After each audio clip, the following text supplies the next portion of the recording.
what is this thing that hangs over like the hangman's noose? That it's very clear, the danger. It's clear, it's present. That anybody who was applying logic would understand that this is a threat. That Kenya, with other diseases, has been very cautious about how it deals. So what is it? Because it doesn't seem to make sense. What is it beyond the disease? Is there somewhere that Kenya is being held? Is there a conversation that has taken place? Is there a demand that has been made for Kenya to want to insist, well, at least certain parts of the government, that even Americans have questioned their government and said, we are able to take care of people on home soil. Why give it to another nation? So there seems to be something beyond this, because it doesn't make sense otherwise, Barrack. The saying goes that where there is smoke, there is fire. And I would be tempted to put this to our omnivorous appetite for money. When you have heard of 1.7 billion, we have not been told what this 1.7 billion is going to do. We have not been told whether it's going to the national treasury.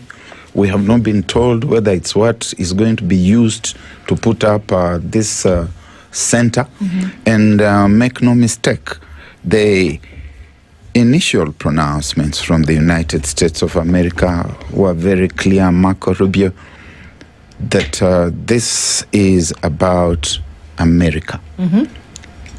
That they are putting up this center, this facility themselves, for themselves, not for anybody else.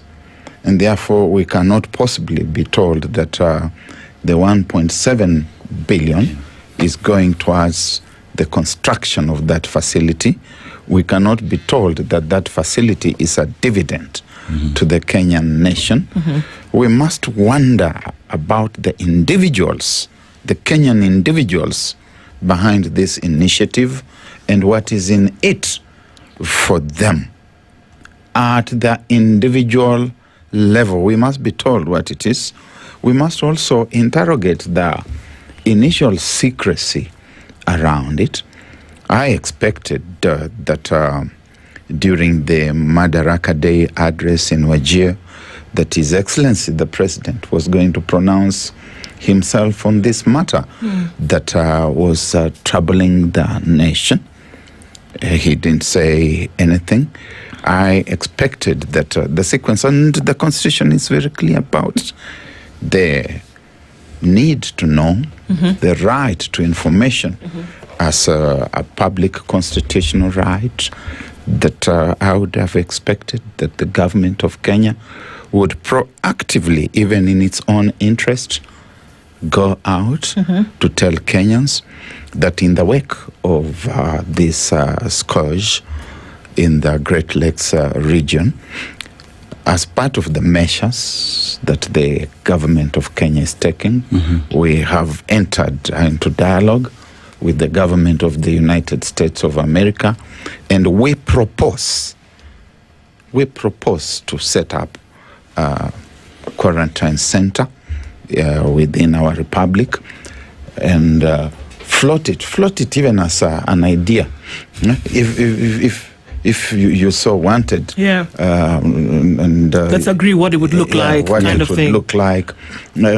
Even affect to be giving the nation the opportunity to hold that conversation around it, and have it even being floated by some of the senior officers in the Ministry of Health. If you want, call them even junior officers, but senior really in rank.